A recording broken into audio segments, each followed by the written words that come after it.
Solo, orang Solo menyebabkan Indonesia rusak kayak begini, maka sepertinya kita harus perbaiki juga dari Solo. Tadi Pak ini sudah ingin bertanggung jawab, harus diperbaiki dari Solo, karena hanya orang Solo inilah yang membuat kebijakan aneh-aneh, semua menjadi susah. Februari 2025, saya ingin nyatakan sebagai Hari Patah Hati Nasional. Kepada siapa? Hari Patah Hati Nasional kepada mereka yang anti Jokowi dan berharap Prabowo menjauhkan Jokowi dari dirinya. Kepada mereka yang anti Jokowi dan berharap Prabowo itu menganggap Jokowi bukan orang penting di negara kita.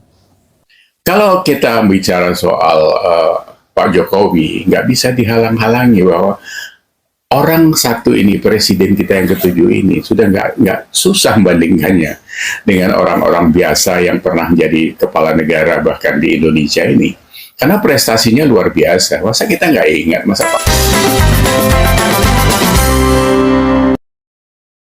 Assalamualaikum warahmatullahi wabarakatuh. Selamat datang lagi sahabat di channel One Opini dimanapun Anda berada saat ini. Pada video kali ini kita akan membahas yang namanya Setdidu CS, Rosario dan lain sebagainya yang berada di Solo hari ini dan kemarin-kemarin, dan mereka melakukan forum diskusi yang dimana orang-orang yang hadir di sana itu orang-orang yang membenci Bapak Jokowi. Sementara di rumah Pak Jokowi semakin hari ini pun ramai di rumah Bapak Jokowi, berkunjung, bersilaturahim, berfoto dan lain sebagainya. Ini bukti rakyat semakin cinta sama Bapak Jokowi. Sementara seorang pakar politik yaitu Ali Praetno dan Iya Subiakto membungkam mulut jahat yang keluar dari Setdidu dan ces-cesnya yang dimana ingin mengadili Bapak Jokowi. Nah, tak perlu lama-lama sahabat-sahabat, kita lihat dan dengarkan videonya berikut ini. Makan dulu Bang. Para pejuang Solo, hidup Solo. Adili Jokowi, adili Jokowi, adili Jokowi, angkat Jokowi, angkat Jokowi.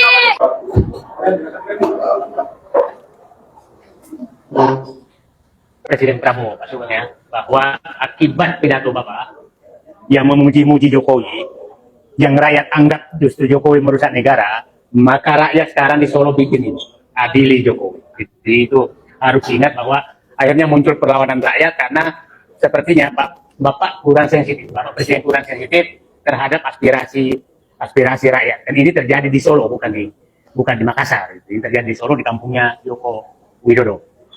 Kami banyak yang berangkat sini tadi, ada Eros Jarot, Abraham Samad, Rosario, Refli Harun. Nah sekarang ya, nah ini bukan apa-apa karena kami menganggap bahwa karena Solo, orang Solo menyebabkan Indonesia rusak kayak begini, maka sepertinya kita harus perbaiki juga dari Solo. Dan tadi Pak ini sudah ingin bertanggung jawab, harus diperbaiki dari Solo, karena hanya orang Solo inilah yang membuat kebijakan aneh-aneh, semua menjadi susah. Jadi yang hadir di sini adalah orang-orang yang mau menebus dosa. Ini taubat nasuhan terhadap membesarkan dulu Joko Widodo. Nah, tapi yang tenang aja Pak, tidak sedikit yang tertipu. Yang tertipu, tapi ada yang sudah jadi presiden masih tertipu sepertinya. Jadi ada yang sudah jadi presiden masih tertipu. Nah, saya pikir tadi dibahas di Universitas Samet Riyadi, kita bahas sana. Sepertinya juga mahasiswa akan melakukan gerakan untuk meminta pertanggungjawaban Joko Widodo. Saya ingatkan tadi bahwa reformasi 98 itu dimulai dari Solo. Negara dijual, rakyat ditindas. Ya elah, orang ini nggak kelar-kelar lah demonya, nggak siap-siap lah. Terus nggak sembuh-sembuh sakit hatinya. Walah, sungguh terlalu kalian itu ya. Kalian bilang negara dijual. Hah? Sejak kapan Pak Jokowi menjual negara? Terus nggak pernah loh kita ketahui kalau Pak Jokowi pernah menjual aset negara. Belum pernah ya. Sejak dia menjabat presiden 10 tahun loh. Pernah nggak kalian kedengaran Pak Jokowi menjual aset negara? Nggak ada tuh. Justru itu mak banteng ya yang pantas kalian demo. Ada 5 banteng harga mati. Itu cocok. Februari 2025, saya ingin nyatakan sebagai Hari Patah Hati Nasional. Kepada siapa?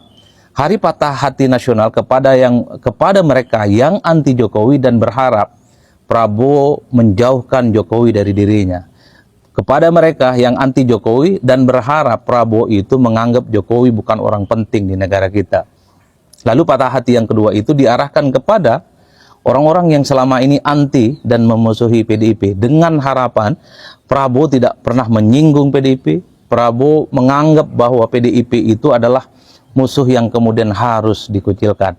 Itulah yang kemudian tidak terjadi. Kita mendengarkan satu persatu secara seksama pidato politik Prabowo Subianto. Pertama, Prabowo Subianto mengatakan ucapan terima kasihnya yang cukup luar biasa kepada Jokowi. Tanpa Jokowi mungkin kemenangan dirinya tidak akan dicapai. Itulah yang kemudian membuat seantero acara saat itu di Sentul menggema secara serempak mengucapkan terima kasih kepada Jokowi. Prabowo juga memuji hal-hal yang sudah dilakukan oleh Jokowi selama 2 periode menjadi presiden. Prabowo bahkan mengklaim semua mantan-mantan presiden di Republik Indonesia itu adalah mereka yang berkontribusi penting terkait dengan pembangunan bangsa dan negara. Dalam konteks itulah kemudian Prabowo mengatakan, jangan ada lagi upaya-upaya untuk menjelek-jelekkan dan menjatuhkan mantan-mantan presiden di Republik Indonesia. Tidak berhenti di situ ternyata. Jokowi di acara yang spektakuler itu, momen spesial ulang tahun Gerindra yang ke-17, juga diberikan waktu untuk memberikan sambutan. Dalam sambutannya, Jokowi juga memuji Prabowo Subianto setinggi langit.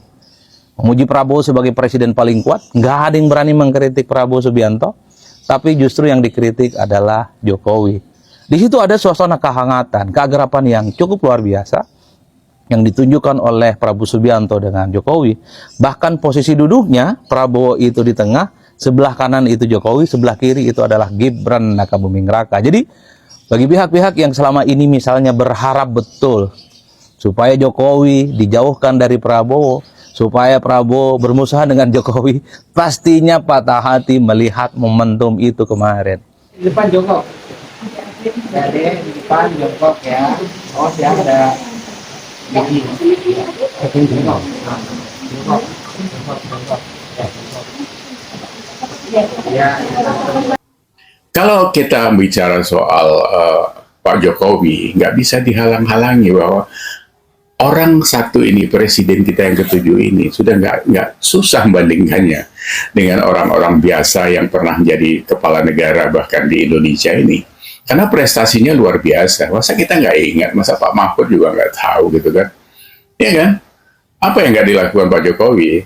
1 bulan, 2 bulan dilantik sudah menyamakan harga BBM keluarga kita di Papua, ya kan, yang selama 40 tahun lebih itu membeli harga BBM 10-20 kali lipat dibandingkan Jawa, membuat Trans Papua, mengembalikan Freeport yang 9% saham Indonesia menjadi 52%, Blok Mahakam yang 45 tahun dikuasai asing, Blok Rokan yang 90 tahun dikuasai asing, membubarkan Petral yang 1 hari untungnya 15 juta dolar itu, gitu kan.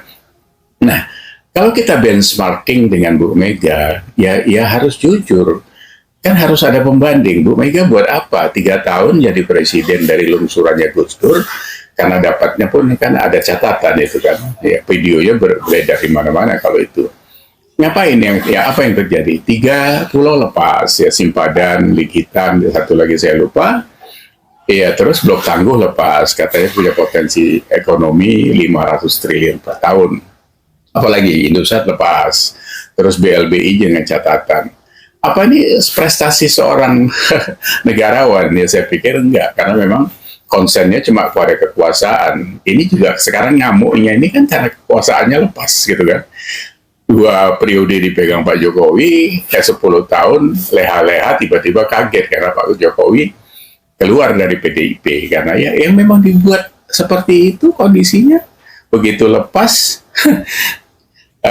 kok mutung gitu. Dulu Pak Jokowi ada di PDIP, dikuyo-kuyo, dibilang kasihan kalau nggak ada PDIP. Sekarang kan dibalik, kasihan di PDIP kalau nggak ada Jokowi. Nah, itulah tadi sahabat-sahabat beberapa cuplikan video yang dimana Sekdi CS, Roy Suryo dan lain sebagainya berada di Solo dan melakukan forum diskusi, dan orang-orang yang hadir di sana hanya orang-orang yang membenci Bapak Jokowi. Sementara di rumah Jokowi sampai hari ini pun semakin membludak berkunjung di rumah Bapak Jokowi hanya untuk berfoto, bersilaturahim dan lain sebagainya.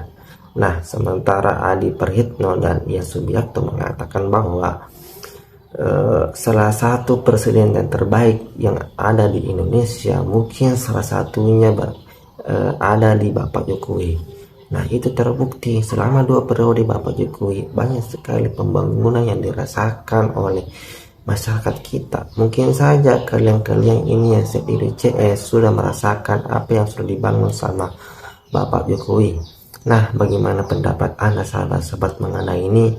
Sepertinya Sekdi CS dan lain sebagainya masih melakukan gerakan-gerakan yang seperti ingin mengadili Bapak Jokowi, padahal rakyat sudah tahu apa yang dilakukan Sekdi CS yang kemarin pagar laut ada di sana mencari panggung soal 2 lagi, dan sekarang berada di Solo. Rakyat sudah tahu apa yang dilakukan sama Sekdi itu hanya sia-sia saja mau mengadili Bapak Jokowi. Nah, Bapak Jokowi cinta sama rakyat, begitupun sebaliknya rakyat sangat cinta sama Bapak Jokowi. Nah, silahkan komentar di bawah ini sahabat-sahabat, jangan lupa like dan subscribe. Sekian dan terima kasih.